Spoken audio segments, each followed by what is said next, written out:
Assalamualaikum warahmatullahi wabarakatuh. Ketemu lagi dengan saya Melina Ekayan Fitri. Kali ini kita akan bahas contoh pengujian hipotesis satu populasi yang satu arah.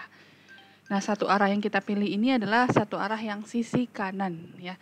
Ada dua pengujian, yaitu uji rata-rata dan satu lagi adalah uji proporsi. Kita lihat yang pertama adalah uji rata-rata.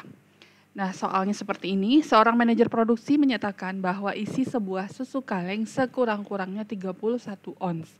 Ujilah hipotesis dengan tingkat signifikansi 1% jika pengambilan sampel secara acak 60 kaleng susu diperoleh isi rata-rata 31,98 ons dan standar deviasi sampelnya adalah 1 ons. Ya. Dari soal ini yang diminta adalah menguji hipotesis. Nah, tidak dijelaskan hipotesisnya yang mana, tapi kita bisa tahu dari kalimat yang pertama, yaitu pernyataan manajer produksi. Nah, pernyataan inilah yang harus kita uji apakah bisa diterima atau ditolak. Ya. Bunyi pernyataannya bahwa isi sebuah susu kaleng sekurang-kurangnya 31 ons. Nah, kita tahunya yaitu di kata-kata sekurang-kurangnya itulah kita tahu bahwa dia adalah satu arah. Nah, biasanya untuk dua arah dia menggunakan kata-kata sama dengan atau tidak sama dengan ya. Kalau hal ini enggak, kata-katanya adalah sekurang-kurangnya. Sekurang-kurangnya itu setara dengan paling sedikit ya. Atau paling rendah boleh juga, atau paling tidak, atau minimal ya, atau lebih dari. Nah, kalau dalam bentuk matematiknya tentu menggunakan tanda lebih dari. Nah, kalau pengujian di uji statistik ini yang satu arah, kalau menggunakan kata-kata lebih dari di hipotesis alternatifnya tentu itu adalah pengujian yang sisi kanan ya. Karena nanti kita akan menggunakan tabel distribusi normal yang seperti ini. Nah, ini dia ya, lebih dari dia itu berada di sebelah kanan. Ya, ini daerah H0 ditolak. Tapi kalau kurang dari dia berada di sebelah kiri. Lalu berikutnya dari soal tadi dijelaskan juga bahwa nilai alfanya atau tingkat signifikansi itu sebesar 1%. Dan ukuran sampelnya adalah 60 kaleng, N kecil. Dari 60 kaleng tersebut diperoleh rata-rata 31,98 ons atau X barnya 31,98. Lalu standar deviasinya kita peroleh tidak dari populasi ya, di sini diperoleh dari 60 kaleng susu tadi, dari sampel, yaitu nilainya 1 ons. Karena tidak dari populasi, kita simbol dia dengan huruf S besar. Tapi kalau seandainya dari populasi, kita simbol dia dengan sigma. Ya. Lalu kita lihat, nah pertama kita definisikan terlebih dahulu X-nya itu apa. Jadi X itu adalah isi sebuah susu kaleng dalam ons ya. Lalu mu nolnya kita peroleh 31 itu dari hipotesis awalnya ya, dari dugaan tadi 31. Lalu berikutnya S-nya sama dengan 1, alfa 1%, N 60 dan X bar 31,98. Lalu yang ditanya adalah pengujian hipotesis bahwa diduga isi sebuah kaleng susu adalah sekurang-kurangnya 31 ons. Nah, yang diuji ini atau yang diduga ini kita tempatkan dia di hipotesis alternatif ya. Sedangkan lawannya kita tempatkan dia di hipotesis 0 ya. Jadi langkah-langkah pengujian ini ada 5 ya, kita udah tahu. Yang pertama menentukan hipotesis uji, yang kedua adalah menentukan nilai taruh signifikansi atau alfa. Yang ketiga menentukan nilai statistik uji atau menentukan statistik uji. Yang keempat menghitungnya atau menghitung statistik uji tersebut. Dan yang terakhir adalah menarik kesimpulan. Nah, kita lihat langkah yang pertama.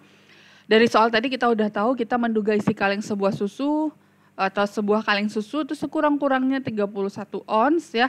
Berarti di sini hipotesis alternatifnya adalah kalau kita simbol dengan matematik dia menggunakan lebih dari. Nah, di sini memang tidak diberitahukan apakah dia itu uji rata-rata atau proporsi, tapi kita bisa lihat dari soal. Dari soal diketahui bahwa dia adalah rata-rata ya. Ada X bar di sana dan lalu di soal juga diketahui standar deviasinya atau simpangan bakunya. Nah, itu biasanya syarat untuk pengujian dari uji rata-rata. Namun juga bisa dilihat dari yang diduga, walaupun diduga itu tidak ada menggunakan kata-kata rata-rata, bisa saja isi, bisa aja berat ya, bisa aja paling banyak nanti atau bisa aja tinggi dan seterusnya yang mengacu kepada ukuran pemusatan. Sehingga kita mengukurnya atau parameter yang kita gunakan di sini adalah parameter mu ya. Mu itu adalah parameter ukuran pemusatan untuk rata-rata. Lalu berikutnya untuk hipotesis nulnya itu lawan daripada hipotesis alternatif. Kalau tadi menggunakan kata-kata sekurang-kurangnya, tentu di hipotesis nulnya itu adalah semaksimalnya atau paling banyaknya ya, atau boleh juga sebanyak-banyaknya, lalu tambahkan dengan kata-kata sama dengan ya. Jadi sama dengannya nggak boleh tinggal di hipotesis nol, atau boleh sama dengan saja dipakai juga boleh ya. Seperti hipotesis yang sekarang ini kita menggunakan sama dengan, atau mau kurang dari sama dengan silahkan. Lalu berikutnya dengan simbol matematiknya ini yang sama dengan, kalau kurang dari sama dengan menggunakan tanda seperti ini ya. Nah ini untuk hipotesis uji satu arah. Lalu berikutnya yang kedua, menentukan nilai alfa. Ini udah ada di soal ya. Di soal alfanya kita tentukan nilainya adalah sebesar 1%. Nah tujuannya adalah untuk menghitung daerah H0 ditolak atau daerah penolakan H0. Dan kita juga bisa menentukan Z tabel melalui alfa ini dengan bantuan tabel Z kumulatif. Lalu yang ketiga, menentukan statistik uji. Statistik uji kita menggunakan rumus Z hitung seperti ini. Tentu kita butuh yang namanya X bar, mu 0, dan sigma X bar. X bar dan mu 0 sudah ada di soal, yang sigma X barnya yang belum ada. Nah kita hitung sigma X bar dengan menggunakan rumus yang ada di distribusi sampling. Yaitu kalau misalnya simpangan bakunya diketahui adalah simpangan baku populasi, tentu ini bukan S ya simbolnya, tetapi sigma seperti ini ya, sigma X. Nah karena di soal kita yang diketahui adalah simpangan baku atau standar deviasi sampel, maka kita gunakan rumusnya S per akar N, maka diperolehlah simpangan bakunya 0,129. Pembulatan silahkan gunakan minimal 2 angka belakang koma, tambahkan pembulatannya, lalu kalau 3 juga boleh, malah lebih bagus ya, agar hasilnya lebih baik. Karena semakin banyak di belakang koma semakin akurat biasanya. Lalu X barnya udah ada di soal 31,98. Setelah diketahui semuanya baru kita masukin atau kita substitusi ke rumus Z hitung tadi. Yaitu diperolehlah nilai 7,597 ya. Nah, nilai Z hitung ini akan kita bandingkan dengan nilai Z tabel, di mana apakah Z hitung nanti akan berada di daerah penolakan H0 atau akan berada di daerah penerimaan H0 ya. Nah, cara menghitung Z tabel tersebut kita mengacu kepada nilai alfa. Kita gunakan nilai yang ada di tabel Z kumulatif. Ya, kita lihat ya tabel Z kumulatifnya. Nah, di sini, nah ini ya.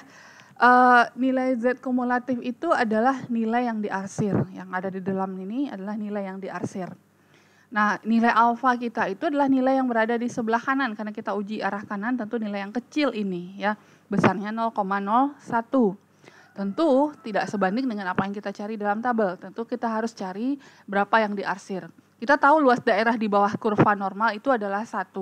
Kalau sedikit ini 0,01, sisanya adalah 1 kurang 0,01, yaitu 0,99. Jadi kita gunakan tabel ini dengan luas daerahnya 0,99. Nah biasanya itu kalau nilainya yang lebih dari 0,5 dia berada di bawah, ya di sekitar bawah. Kita lihat di sini 0,99 yang mendekati atau boleh sama. Ini dia ya, 0,98. Nah ini adalah lagi 0,9898 atau boleh 0,9901. Nah boleh salah satunya. Yang membedakannya ini adalah, ini kan sebenarnya ukuran dari luas daerah yang diarsir. Tentu ini luas daerahnya lebih kecil dibandingkan 0,9901. Nah kalau kita lihat, kalau misalkan inilah 0,9898, tentu kalau 0,9901 garis ini bergeser ke kanan sedikit, lebih luas lagi arsirannya ya. Tentu daerah penolakannya lebih kecil. Nah, saya ambil yang daerah penolakan yang rendah yaitu 0,9898. Kita lihat nilainya di sini 2,3, lalu ke atasnya adalah 0,02, berarti Z tabelnya 2,32. Atau boleh langkah yang lain. Kalau langsung aja pakai alfanya 0,01, nah ini dia boleh salah satu dipilih. Saya akan ngambil yang nilai, ini kan udah pasti daerah penolakan H0 ya. Karena 0,01 itu adalah langsung luas daerah yang kecil. Saya ambil yang 0,0102 ya, karena lebih besar dibandingkan 0,0099. Diperoleh min 2,3 ke atasnya 0,02, berarti min 2,32. Kalau negatif tentu dia berada di sebelah kiri ya, karena di tengah-tengah ini 0, gunakan prinsip sumbu X di kuadran Kartesius, maka min 2,32 tentu berada di sini, daerah luasnya di sini. Padahal uji kita adalah uji positif atau uji arah kanan, tentu nggak mungkin menggunakan uji arah kiri, daerah yang ditolak. Caranya adalah kita ini kan kurvanya simetris, kita cerminkan saja. Kalau di sini min 2,32, luasnya 0,102, berarti di sini positif 2,32 dengan luas yang sama, 0,102. Jadi Z tabelnya adalah 2,32. Nah, terserah gunakan prinsip yang mana menurut kita lebih enak atau lebih gampang dipakai ya. Jadi kita udah peroleh nilai Z tabel 2,32, lalu kita bandingkan dengan nilai Z hitungnya. Ya, nilai Z hitung 7,597. Lalu kalau kita bandingkan tentu lebih besar nilai Z hitung. Ya, artinya apa? Kalau lebih besar nilai Z hitung, nggak usah kita lihat yang materi sebelumnya kan dijelaskan di mana daerah kritis. Bagusnya kita gunakan saja tabel ini lebih gampang ya. Nah, ini caranya. Yang pertama, daerah yang di garis ini atau titik yang di garis ini adalah 0 ya, nilai Z-nya. Lalu kalau ke kanan tentu positif, ke sebelah kirinya tentu negatif. Z alfa atau Z tabel tadi 2,32 misalnya berada di sini, di garis ini ya, di titik ini 2,32. Maka Z hitung tentu dia lebih ke kanan lagi karena nilainya lebih besar daripada Z alfa, itu 7,59 kira-kira berada di titik ini yang kita garis merah ya. Artinya apa, garis merah ini jatuh di mana? Z hitungnya jatuh di daerah H0 ditolak. Yang Z hitung ini luas daerahnya yang kecil segini sampai garis merah. Sedangkan Z alfa sebesar ini, artinya luas yang kecil ini berada di dalam Z alfa, di dalam alfa, itu berada di daerah H0 ditolak. Jadi apa kesimpulan kita? Kesimpulan kita adalah menolak H0 dan menerima hipotesis alternatif. Artinya apa? Pernyataan manajer produksi tersebut dapat diterima, yaitu isi sebuah kaleng susu sekurang-kurangnya 31 ons. Jadi ini untuk pengujian hipotesis satu arah untuk uji rata-rata.